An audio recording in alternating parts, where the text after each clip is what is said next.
जब आपको आत्म साक्षात्कार मिलता है ना, तो सबसे पहले जब एक छोटा सा रेशा, कुछ नहीं, जब अपन अनुभूति करते हैं ना, एक छोटा सा रेशा सभी चक्रों से गुजरते गुजरते सहस्त्रार तक जाता है। जाने के बाद में वो सभी चक्रों को वाइब्रेशन देता है, और जितनी भी तुम्हारी बीमारियां हैं, जितनी भी समस्याएं हैं जीवन की, सभी का संबंध कोई ना कोई चक्र के साथ है। और जैसे उन चक्रों को गति मिलती है, चक्रों को वाइब्रेशन मिलता है, चक्रों को चैतन्य मिलता है, वो चक्र ठीक होना चालू हो जाते। जैसे ही चक्र ठीक होना चालू हो जाते, आपके जीवन की समस्याएं दूर होना चालू हो जाती। दूसरा, आपके जीवन का धर्म जागृत होता है, आपके भीतर का धर्म जागृत होता है। धर्म यानी ज्ञान, धर्म यानी नॉलेज, क्या अच्छा है और क्या बुरा है, इसका ज्ञान आपको आपके भीतर से मिलना चालू हो जाता है।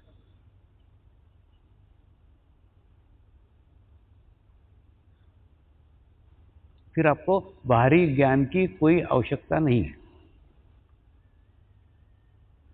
फिर आपको बाहर से उपदेश देने की कोई आवश्यकता नहीं है, ये चीज़ अच्छी है और ये चीज़ बुरी है, कुछ आवश्यकता नहीं है। आपको खुद को ही ज्ञान हो जाएगा, आपकी आत्मा प्रकाशित हो जाएगी, उस प्रकाश में आपको सब स्पष्ट स्पष्ट दिखना प्रारंभ हो जाएगा। मैं आपको एक उदाहरण से समझाता हूँ। देखिए, जैसे एक बहुत बड़ा हॉल है, उस हॉल के अंदर मैं बैठा हुआ हूँ, और मैंने एक सांप को रस्सी समझ के पकड़ के रखा है, और आप खिड़की से चिल्ला रहे हो, स्वामी जी वो सांप है, स्वामी जी वो सांप है। मैं नहीं मान रहा हूँ। क्यों नहीं मान रहा हूँ? मेरा अज्ञान है, मैं सांप उसको नहीं समझ रहा हूँ, मैं उसको रस्सी समझ रहा हूँ, और मैंने पकड़ के रखा है। आप कितना भी चिल्लाओ, मैं आपकी बातों पे विश्वास नहीं करूंगा, क्योंकि मेरा अज्ञान एकदम पक्का है, मेरी मान्यता एकदम पक्की है कि ये रस्सी है।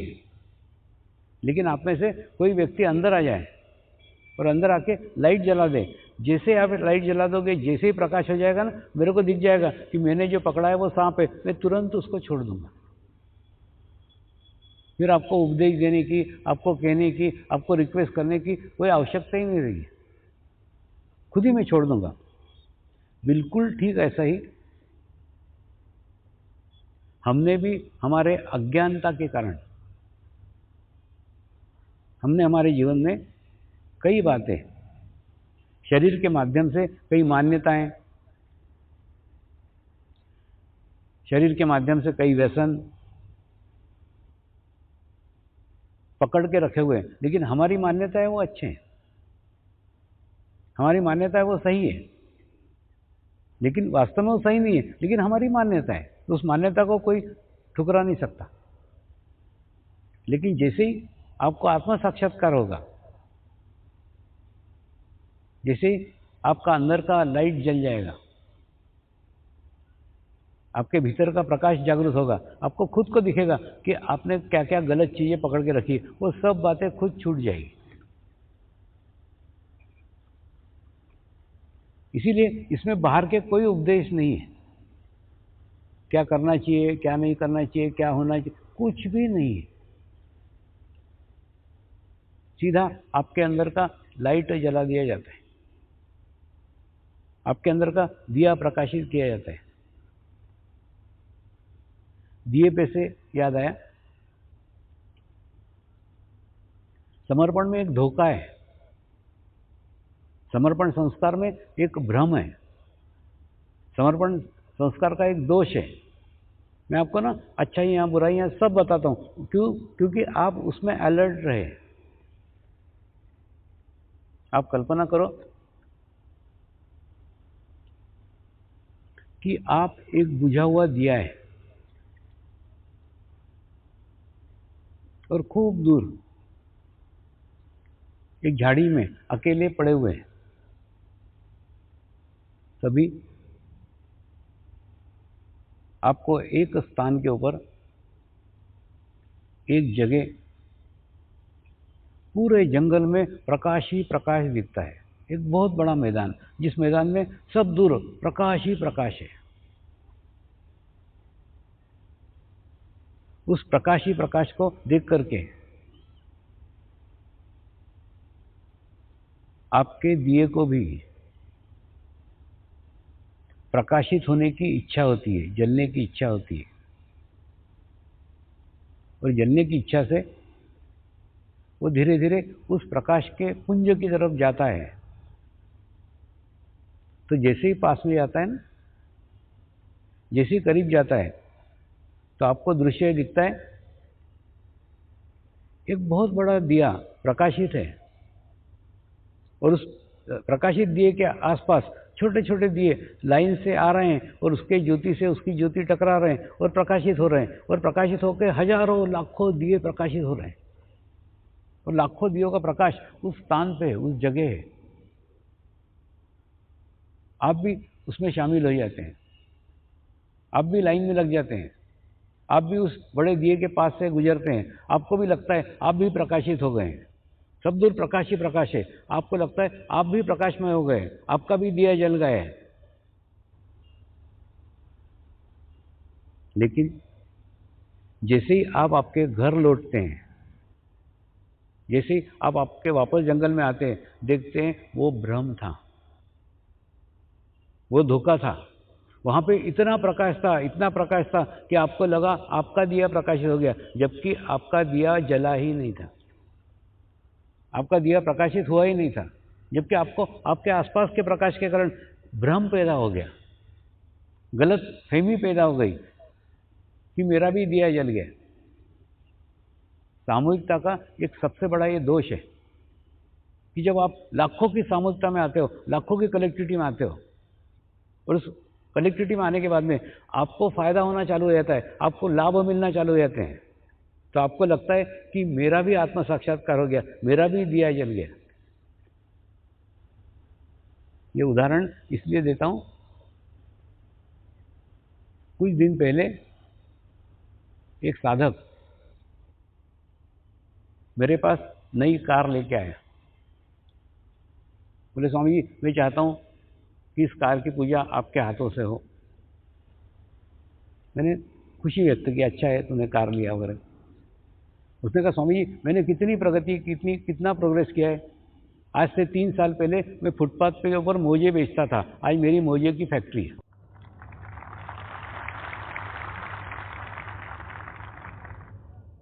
वो खूब खुश हो रहा था, वो खूब प्रसन्न हो रहा था। मैंने उसको बोला, ये प्रगति की निशानी नहीं है, ये प्रोग्रेस की निशानी नहीं है।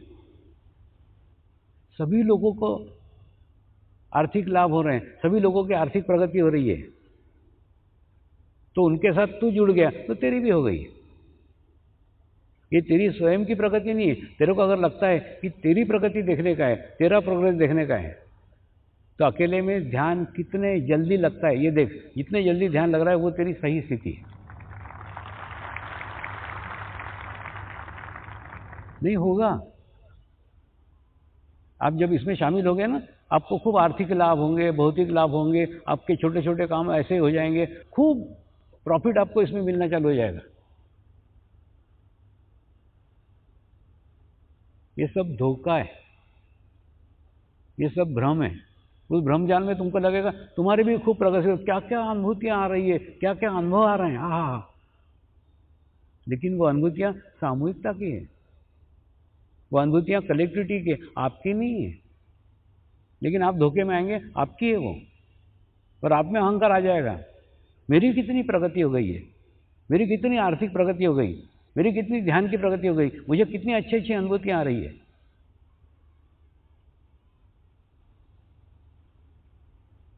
आप में खाली पीली का अहंकार निर्माण हो जाएगा। इसलिए सामूहिक प्रगति के धोखे में कभी मत आओ। अरे सिंपल बात है ना, लाखों प्रगति करने वाले लोगों के साथ तुम जुड़ गए तो तुम्हारी प्रगति तो होने ही वाली है, उसमें कौन सी बड़ी बात है। नहीं समझे? और समझाता हूं। एक 4 घोड़ों की गाड़ी है, हाँ, 4 घोड़ों की गाड़ी में चारों घोड़े स्टेशन पहुंचना चाहते हैं। तुम बदमाश आलसी घोड़े हो, लेकिन उस घोड़ा गाड़ी में जुटे हो, तो बाकी 3 घोड़े आपको खींच करके स्टेशन तो पहुंचा ही देंगे ना। तो आप पहुंचे क्या? नहीं, आपको पहुंचाया है, लेकिन आप शान दिखा रहे हो मैं स्टेशन पहुंच गया। अरे पहुंच क्या गया, पहुंचा ही दिया तेरे को खींच के।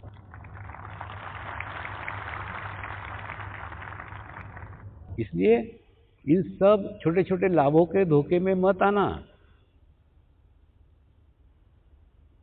अपनी प्रगति हुई है कि नहीं, अपना प्रोग्रेस हुआ है कि नहीं,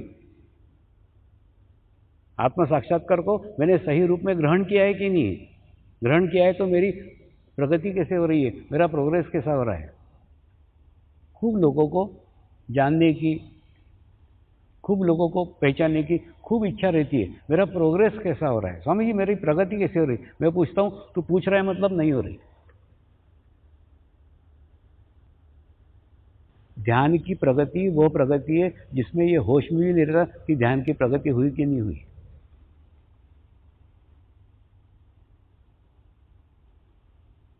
तो सदैव निरीक्षण करो, सदैव अलर्ट रहो। जैसे मैं अलर्ट रहता हूँ मेरे गुरु साहब में मेरे है कि नहीं है, रोज देखते रहता हूँ। उसी प्रकार से आप देखो ना रोज, मैं गुरु के साथ में हूं या नहीं। मैं तो तुम्हारे साथ रोज रहता हूं, तुम ही मेरे साथ कभी कभी रहते हो।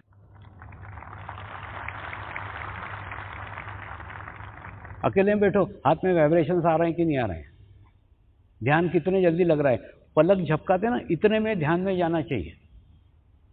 ये ध्यान की स्थिति है, पलक झपकाते इतने में। सामूहिकता में ध्यान हो रहा है वो सच्चा ध्यान नहीं है, वो असली ध्यान नहीं है। सेंटर पे ध्यान हो रहा है उसमें तुम्हारा ध्यान लग रहा है वो अच्छा नहीं, तुम्हारा अकेले में ध्यान लगना चाहिए।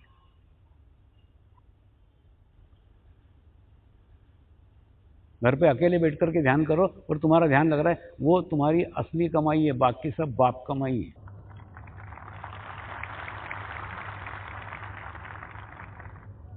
तो तुम्हारी कुछ प्रगति हुई है कि नहीं, तुम्हारा कुछ प्रोग्रेस हुआ है कि नहीं, इसको रोज सदैव जांचो।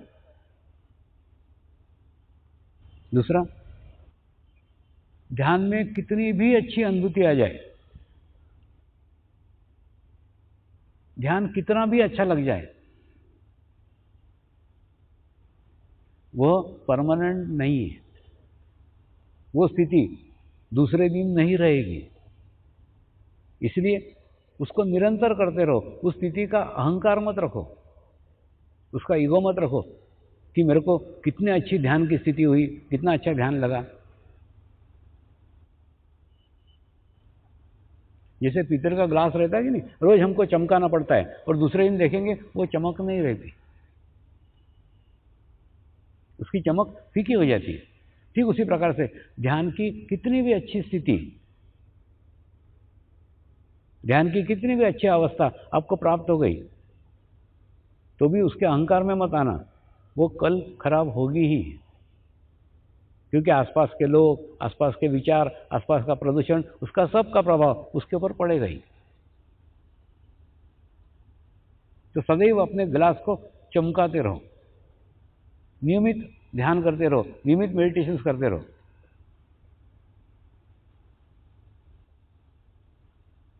इसलिए नियमित मेडिटेशन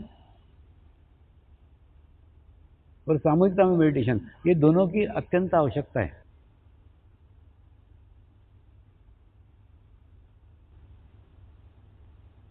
ये सामूहिकता के भ्रम की बात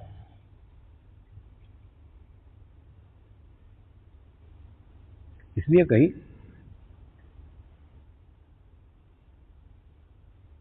क्योंकि इस प्रकार के फायदे हमको तुरंत दिखना चालू हो जाते हैं,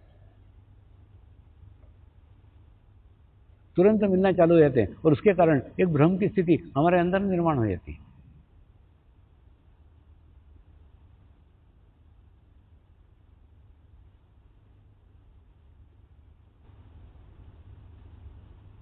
आज का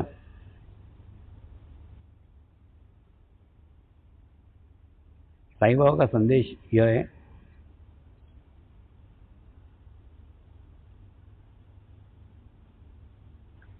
कि एक बार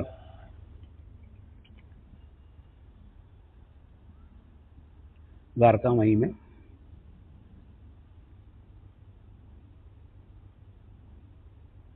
शिरडी के साईनाथ बैठे हुए थे।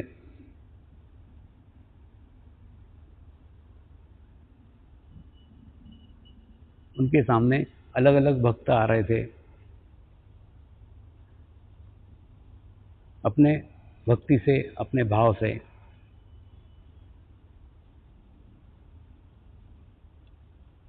कोई फूल चढ़ा रहे थे, कोई हार चढ़ा रहे थे,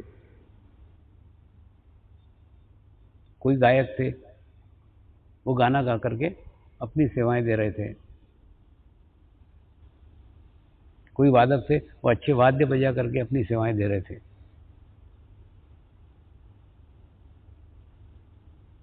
सब अपने अपने तरीके से भाव की अभिव्यक्ति कर रहे थे।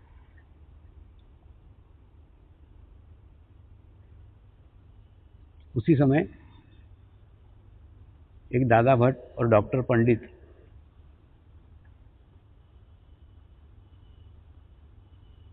दोनों ही जने उनके पास आए। दादा भट्ट ने उनकी पूजा की, उनको फूल चढ़ाए, उनकी चरण वंदना की। उसके बाद में ये डॉक्टर पंडित आए, इन्होंने भी चरण वंदना की, इन्होंने भी फूल चढ़ाए और इन्होंने शिरडी के साईं बाबा के कपाल के ऊपर त्रिपुंड चंदन लगाया, जबकि वो अपने कपाल को किसी को हाथ लगाने देते नहीं थे,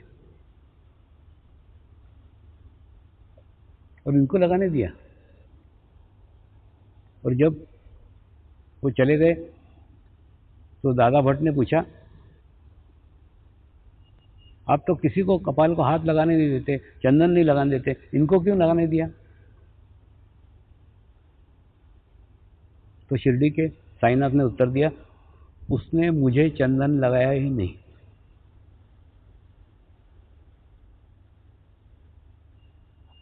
मैंने उससे चंदन लगवाया भी नहीं।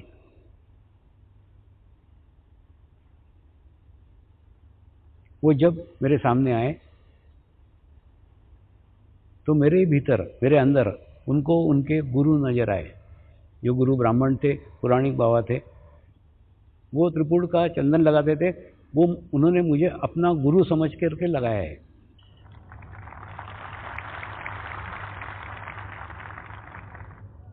तो शरीर की भिन्नता कितनी भी हो,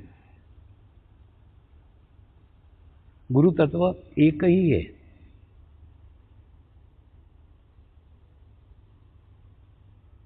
तो उन्होंने मुझे अपना गुरु समझ करके चंदन लगाया, मुझे साईं बाबा समझ के चंदन नहीं लगाया, और मुझे देखा भी नहीं।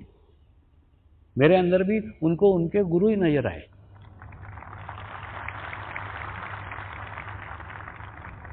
उनका कहने का प्रयास था, उनका समझाने का प्रयत्न था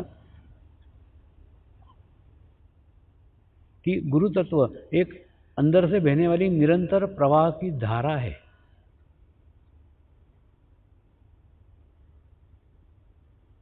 तुम तुम्हारा चित्त उस धारा पे रखो, पाइप के ऊपर मत रखो। पाइप का आकार प्रकार अलग हो सकता है, रंग रूप अलग हो सकता है,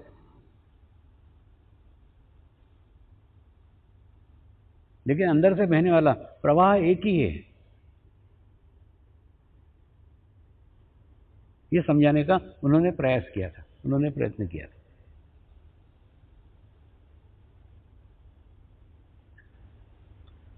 दूसरा, ध्यान में ना तुम्हारी खूब अच्छी स्थिति हो जाए, खूब अच्छी अवस्था हो जाए, तो तुम्हारा खुद का अस्तित्व शून्य हो जाएगा। तुम्हारा अस्तित्व शून्य हो जाएगा यानी तुम्हारे अंदर किसी को भी कोई भी दिखेगा,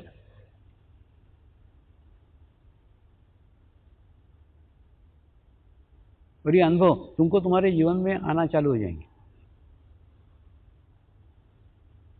ये अनुभव मैंने मेरे जीवन में किए हैं। मैं मेरे अनुभव के आधार पे बता रहा हूँ, किताबें तो मैंने पढ़ी नहीं। एक बार पूरे परिवार के साथ मैं पहली बार कश्मीर गया था। जिंदगी में कश्मीर कभी नहीं गया, पहली बार गया। श्रीनगर हवाई अड्डे पे उतरा। उतरने के बाद में एक हमीद करके गाइड था, उसने सारे कश्मीर की हमारी व्यवस्था करके रखी थी। वो लेने के लिए हमको एयरपोर्ट पे आया, अच्छे से मिला मेरे को, अच्छे से हमारा वेलकम किया। अच्छी गाड़ी वो लेके आया था बड़ी, उस गाड़ी में हमको बिठाया। सिर्फ उसने बैठने के पीछे पूछा, बाबा आप कश्मीर पहले कभी आए हैं क्या? मैंने कहा नहीं रे बाबा, कभी कश्मीर नहीं आया। हाँ, आने की इच्छा थी लेकिन कभी नहीं आया, पहली बार आ रहा हूँ। ये भी, ये सब लोग पीछे लग गए तो मैं भी आ गया।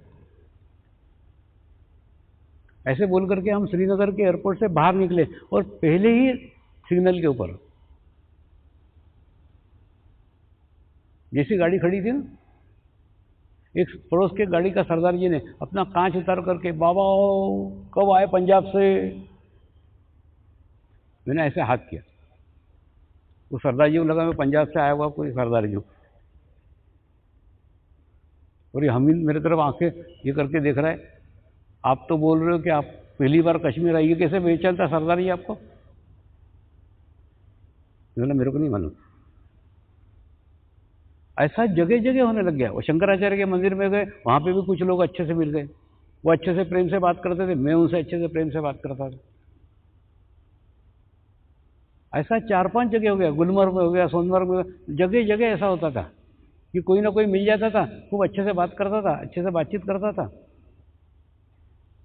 और वो हमीद की शंका दिन प्रतिदिन बढ़ते जा रही थी, बाबा तुम छुपा रहे हो कुछ तो भी, तुम तो यहाँ आए हुए हो। अरे मैंने बोला बाबा नहीं आया कभी। बोले नहीं, इतने सारे लोग कैसे तुमको पहचानने वाले मिलते? ऐसा कोइंसिडेंस बार बार थोड़ी हो सकता है। कितने सारे लोग, 5-6 जगह तो ऐसा हो गया कि आपको अच्छे से लोग मिल गए, आप भी मिलते हो उनसे। मैंने बोला वो प्रेम से मिलते तो नहीं मिलूं क्या? मैं भी मिलता हूं, मैं उनको जानता नहीं, लेकिन वो मेरे को प्रेम से मिलते, मैं उनको प्रेम से मिलता हूं। लेकिन इतना सच है कि मैं झूठ कभी बोलता नहीं और कश्मीर कभी आया नहीं।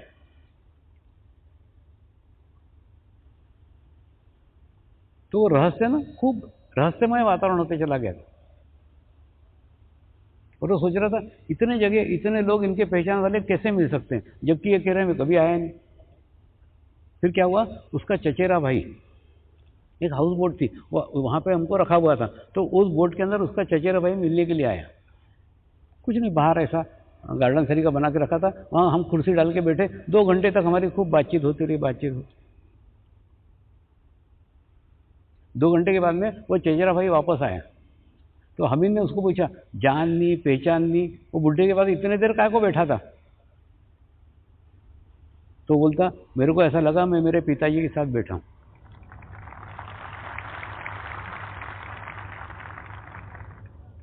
पिताजी के सानिध्य में जो आनंद आ रहा था मेरे को, उनमें मेरे पिताजी नजर आ रहे थे। तो हमीद की एकदम ट्यूबलाइट जल गई कि तुम्हारे अंदर कोई तो भी किसी को देखता है, इसलिए तुमको मिलता है। मैंने बोला यही तो बात मैं इतनी देर से समझा रहा था, तेरे समझ में नहीं आ रही थी। लेकिन जब उसको उसका अनुभव आया, उसके भाई ने समझाया, उसके समझ में आया। जब आप ध्यान करते करते उस स्थिति तक पहुंच जाते जब आपका अस्तित्व नगण्य हो जाता है, आपका अस्तित्व शून्य हो जाता है, आप एकदम पवित्र शुद्ध निर्मल पानी हो जाते हैं, तो आपके अंदर कोई किसी की भी प्रतिमा देख सकता है।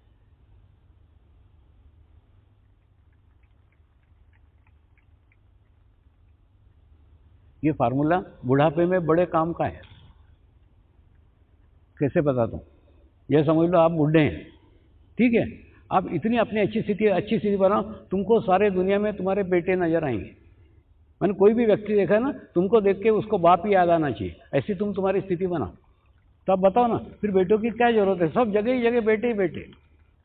या तुम बूढ़ी हो तो तुम तुम्हारी स्थिति ऐसी बनाओ कि तुमको देख करके प्रत्येक को अपनी माँ याद आ जाए।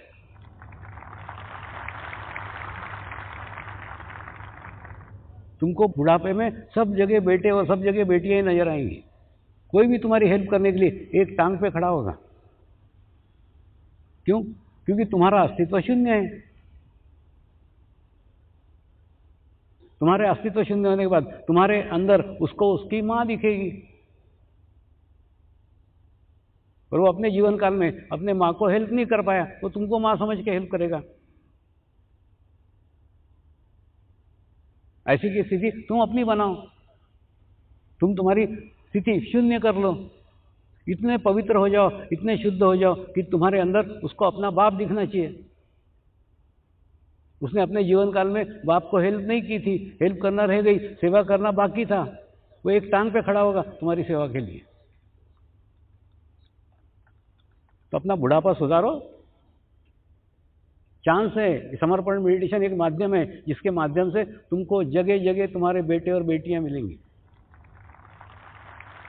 नहीं, ये सब अनुभव के बोले, आप करके देखो, आपको बराबर वैसे अनुभव आएंगे। दूसरा ना, ये वृद्धों के खूब क्लब खुल गए, कैसे प्रसन्न रहने का, कैसे खुश रहने का, कैसे सब परिस्थितियों को सहन करने का, सब अलग अलग क्लब है। मेरी इच्छा है एक ऐसा क्लब खोलो जिसमें कैसे वैराग्य प्राप्त करने का, कैसे शांति से मरने का, ऐसा क्लब बनाओ ना एक। मैं आपको हेल्प करता हूँ, बनाओ ऐसा एक क्लब। सब में से विरक्त हो गए ना, इन सब देह से संबंधित बातों का कोई महत्व ही नहीं है। दूसरा, इसके अंदर एक फायदा है, घुटना दर्द कर रहा है, लेकिन घुटने की तकलीफ आपको पता नहीं चल रही है, आपको मालूम नहीं है, तो कितना अच्छा है। बुढ़ापे में एक एक डिपार्टमेंट अपने बंद हो जाने लग जाते, कभी कान बंद हो जाते, कभी आंख बंद हो जाती, कभी कमर जवाब दे देती, कभी घुटने दे। अभी तो मैं टंटनाट बुढ़ा हूँ, अभी अच्छा हूँ, लेकिन कुछ दिन बाद ये सब मेरा भी होने वाला है, इसलिए मैं भविष्य मेरा बता रहा हूँ। और दूसरा, एक्टिव रहो ना। अभी मैं भी 65 साल का बुढ़ा हूँ कि नहीं, टंटनाट सब जगह इधर से उधर, उधर से उधर, उधर कार्यक्रम करते फिरते रहते हो। अपने आप को एक्टिव रखो। और दूसरा, अपने मनपसंद काम लो। अब तुमको भी लगता होगा, टीचर लोग आके मेरे को पूछते, स्वामी जी हम तो 45 मिनट का पीरियड लेते हैं तो हमको पानी पीना पड़ता है, आप 2.5 घंटे कैसे बोल लेते हो बिना पानी के? हमारे लिए तो यही चमत्कार है। मैंने कहा, पहली बात तो मैं शरीर से बोलता नहीं हूँ, एक। दूसरा ना, मैं वो कार्य करता हूँ जो कार्य करना मेरे आत्मा को प्रसन्न है, आत्मा खुश होती है, तो आत्मा से कार्य करता हूँ, इसलिए मेरे को 2.5 घंटे में कुछ पानी वानी का जरूरत नहीं पड़ता। तो तुम बुढ़ापे में ऐसे कुछ ढूंढो काम, तो तुम्हारा बुढ़ापा सुधर जाएगा। माने ऐसा काम ढूंढो जिसके अंदर तुम पूरे बिजी रहो। और जब अपन अपने मनपसंद कार्य ढूंढते ना, उसमें कोई थकान नहीं आती, घंटों तक थकान नहीं आती। मैं तो तुम पे ये करता हूँ, क्या बोलते हैं ना, कृपा करता हूँ कि तुमको छोड़ देता हूँ। मैं तो रात को 2 बजे तक तुमको लेके बैठ सकता हूँ। नहीं, सच्ची बता रहा हूँ।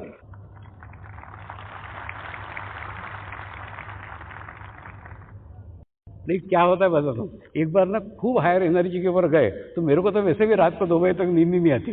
नींद नहीं आती मतलब मैं आजकल वो व्हाट्सएप करता हूँ तो 1:30 बजे करता हूँ मैसेज का, क्योंकि नींद नहीं, नींद। अच्छा, दूसरा कोई विचार आ रहा है, कोई टेंशन आ रहा है, कोई कुछ नहीं है।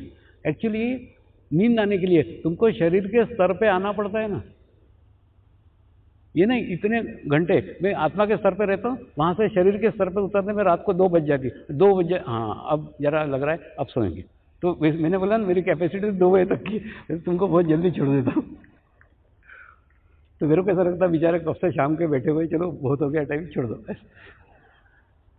तो मेरी कैपेसिटी 2 बजे तक की। तो कहने का अर्थ ये है कि ऐसा अगर हम अपना मनपसंद कोई काम चुनते कि नहीं, तो उसके अंदर हम हमारा देह भाव भूल जाते हैं। देह भाव भूल जाते तो क्या होता है, फिर हम हमारे आत्मा से कार्य करते हैं। आत्मा से कार्य करते हैं तो थकान ही नहीं आती। तो ऐसा बुढ़ापे में कोई कार्य ढूंढो ना, जिसमें तुम भी टंटनाट रहो और तुम भी मजे में करते रहो कार्य। और तुमको कोई उद्योग नहीं है ना, तो तुम समर्पण का प्रचार करना चालू करो। आप देखो कैसे फटाफट काम होता है।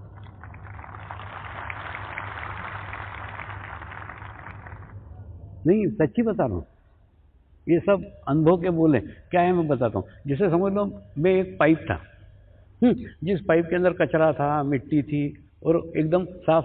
अपना खुद को तो पाइप स्वच्छ नहीं कर सकता ना, तो फिर मैंने क्या करा, एक गुरु रूपी प्रेशर पाइप था, उस प्रेशर पाइप से अपना पाइप जोड़ लिया। मैं जैसे जोड़ लिया तो ये गुरु का पानी इधर से घुसता था, इधर से निकलता था, इधर से घुसता था, इधर से निकलता था। तो जो पानी निकल रहा है वो कोई पानी पिए तो भी मेरा पाइप स्वच्छ हो जाता था, कोई पानी नहीं पिए नाली में बह जाए तो भी पाइप स्वच्छ हो जाता था। वैसे आप प्रचार करो ना, समर्पण का प्रचार करना चालू करो तो आपके अंदर से चैतन्य बहेगा, आपके अंदर से वाइब्रेशंस बहेंगे और आपका चित्त किसी निर्जीव पुस्तक में नहीं होगा, जीवंत स्वामी के ऊपर होगा। तो जीवंत स्वामी के ऊपर होगा तो जीवंत स्वामी की जीवंत शक्ति तुम्हारे में बहेगी। अच्छा, दूसरा, सामने वाला ग्रहण करे या नहीं ग्रहण करे, दोनों स्थिति में आपको तो फायदा ही है।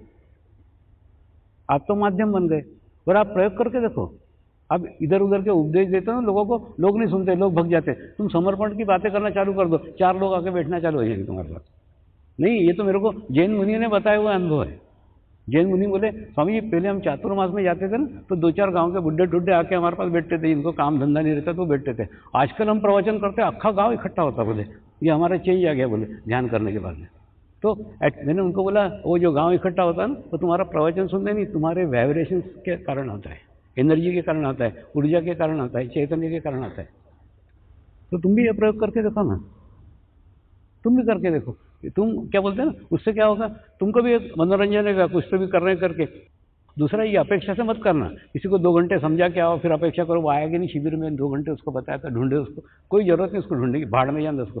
तुम 2 घंटा उसको समझा करके आ जाओ। तो तुम्हारा कार्यक्षेत्र ही नहीं है, वो आया नहीं, तुम्हारा कार्यक्षेत्र है सिर्फ 2 घंटे उसको समझाना, बाकी उसका छोड़ दो ना, उसके पीछे मत लगो। तुम्हारा ध्यान दो कि क्या बोलते हैं ना, अपेक्षा रहित होकर के कार्य करो। तो उसके तरफ मत ध्यान दो कि वो आया कि नहीं आया। तुम एक सीमा में रह करके कार्य करो। उसके सीमा, वो आना नहीं आना उसकी सीमा है ना, उसके लिए तुमको क्या करने का, तुम अपने सीमा में रह करके कार्य करो तो कार्य होगा। ऐसा करोगे ना तो तुमको भी कोई काम मिल जाएगा, एक अच्छा उद्योग मिल जाएगा। दूसरा, तुमको खुद को भी अच्छा लगेगा, तुम करके देखो ना, तुम्हारी कार्य क्षमता बढ़ जाएगी। घुटने का दर्द होगा लेकिन पता नहीं चलेगा, कमर दुख रही लेकिन पता नहीं चलेगा, गर्दन दुख रही, सब दुखेगा, अंदर का कलपुजरे हिलेंगे दुखेंगे लेकिन पता नहीं चलेगा, आपको पता नहीं चलेगा कि दुख रहा है। खुद दुख रहे हो ना, अपने बाप का क्या है, पता नहीं चल रहा है, बहुत है। तो प्रॉब्लम पता चलता है वही तो है, पता नहीं चले दुख रहे क्या फर्क। तो क्या होता है, मैंने जब आप आत्मा के साथ, नहीं ये सब होता है, मैं भी बुढ़ा हो गया हूँ तो ऐसा नहीं होता, ऐसा नहीं। मैं तुमको भावनगर का एक किस्सा बताता हूँ। भावनगर में एक बार एक यूनिवर्सिटी के अंदर लेक्चर रखा गया था, हाँ, और उसके बाद में मेरी दाढ़ इतनी दुख रही थी, इतना दुख रही थी कि मेरा तो मुंह ही नहीं खुल रहा था। मैं बोला मुंह नहीं खुल रहा है तो लेक्चर क्या दूंगा वहां जाके, ऐसे आशीर्वाद दूंगा और आ जाऊंगा। बनने से अब कुछ तो करना पड़ेगा ना, इतना यूनिवर्सिटी में उन्होंने लेक्चर रखा है, कुछ तो करना पड़ेगा, क्योंकि मुंह तो खोलते नहीं आ रहा है। चलो जाएंगे तो सही, मैंने कैंसर नहीं करते कार्यक्रम, वो बोले कैंसर में नहीं, कैंसर नहीं, मैं आके ऐसा ऐसा करके आऊँगा, सबको ब्लेसिंग दे के आऊँगा। ऐसा सोच करके आया, नमस्कार किया। जो यहाँ पे आया तो अनुभूति का आनंद नाम की खूब बढ़िया कैसेट बन गई वहाँ पे, मैंने इतना अच्छा प्रवचन हुआ, अनुभूति का आनंद करके खूब अच्छा प्रवचन वहाँ हुआ। और उसके बाद में जैसे ही नीचे उतर के कार में बैठा फिर दाढ़ दुखने लग गई। बस कहने का मतलब, जब अपन ऐसा कोई कार्य करते हैं ना जो हम हमारे शरीर से नहीं करते पर आत्मा से करते हैं, तब हमारे शरीर के सब दोष दूर हो जाते, शरीर की सब तकलीफें दूर हो जाती, सब ये सब बाद में लगता है। तो ऐसा कुछ तुम भी ढूंढना ना, तो तुम्हारे घुटने का दर्द, कमर का दर्द, ये जो पकड़ पकड़ के बैठोगे ना, सब पता ही नहीं चलेगा कहाँ गई कमर, कहाँ गया घुटना। घुटना ही नजर नहीं आएगा तो घुटने का दर्द कहाँ से नजर आएगा। तो ऐसा है, कुछ उद्योग करो तो वो उद्योग करोगे तुम्हारे लिए भी अच्छा है, और क्या बोलते हैं, तुम्हारे आत्मा के लिए भी अच्छा है। आत्मा स्ट्रांग होगी, आत्मा मजबूत होगी, जितना मजबूत होगी ना उतना अच्छा है। जैसे परसों मैंने दान का बताया, एक्चुअली दान का क्या है मालूम है, अपन ने जन्म से लेकर के बचपन से मार्क पाना, फिर शिक्षण पाना, नौकरी पाना, पैसा पाना, अच्छी पत्नी पाना, हर दफे वही वन साइडेड गेम चल रहा है। तो एकदम तो नहीं चेंज कर सकते, एकदम तो नहीं कुछ बदल सकते, तो फिर क्या कर सकते हैं, दान देना यानी जो हमारे को आज तक वन वे ट्रैफिक चल रहा था, पाना देना, और वो देना भी किसी भी इन्वेस्टमेंट नहीं, किसी भी अपेक्षा से नहीं, कोई भी रिश्वत नहीं, देना एक अलग मार्ग, एक अलग रास्ता, तुम्हारा स्वभाव बदलने का तरीका दान देकर के निकाल रहे हो। तुम चेंज करो तुम्हारे स्वभाव को। जो हमने हर दफ़े पाना पाना पाना किया कि ये देना चालू कर रहे हैं, और वो देना भी निरुद्देश्य देना, कोई उद्देश्य से नहीं। ऐसा अगर शुद्ध भाव से करते हो ना, तो धीरे धीरे धीरे हम हमारे पाने के उसमें से बाहर निकलते हैं। तो जैसे आदमी को कोई जो रेगुलर कार्य करता है, उससे कुछ तो अलग कार्य किया, हटकर कार्य किया, तो रिलैक्सेशन रहता है। तो वैसे जिंदगी भर हमने पाना पाना पाना पाना किया, एक जगह 1 रुपये ही दिया, लेकिन वो कोई अपेक्षा से नहीं दिया, कोई इन्वेस्टमेंट से नहीं दिया, कोई पाप कर्म घटाने के लिए नहीं दिया, कोई उद्देश्य से नहीं दिया, सिर्फ दिया कि मेरे आत्मा को देना अच्छा लगा इसलिए देना। तो ऐसे करेंगे ना, तो एक तुम्हारा ट्रैक धीरे धीरे धीरे धीरे चेंज होगा। वो भी एक ट्रैक है, जिस ट्रैक से हम अपने आप को चेंज कर सकते हैं, हम अपने आप को बदल सकते हैं। तो कहने का अर्थ है, ऐसे कुछ मार्ग, ऐसे कुछ रास्ते तुम अपने अपने खोजो ना। तो समर्पण का उपयोग आप आपका कैसे कर सकते हो, देखो।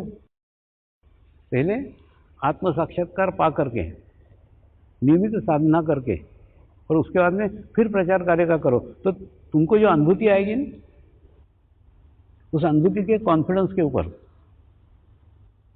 आप दूसरे को बताओगे, तो ज़्यादा विश्वास से आप बता सकते हो, ज़्यादा कॉन्फिडेंस से बता सकते हो, और दूसरा सत्य बताओगे।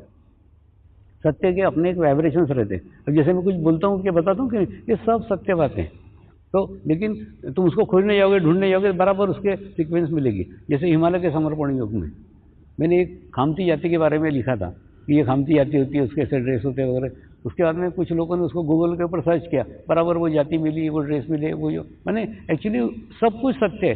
तो जब सत्य बोलते हैं, सत्य का भी अपना एक वाइब्रेशन रहता है, सत्य का अपना एक विश्वास रहता है। तो पहले अनुभव लो, पहले अनुभूति लो, और अनुभूति लेने के बाद में फिर उसके ऊपर बोलो।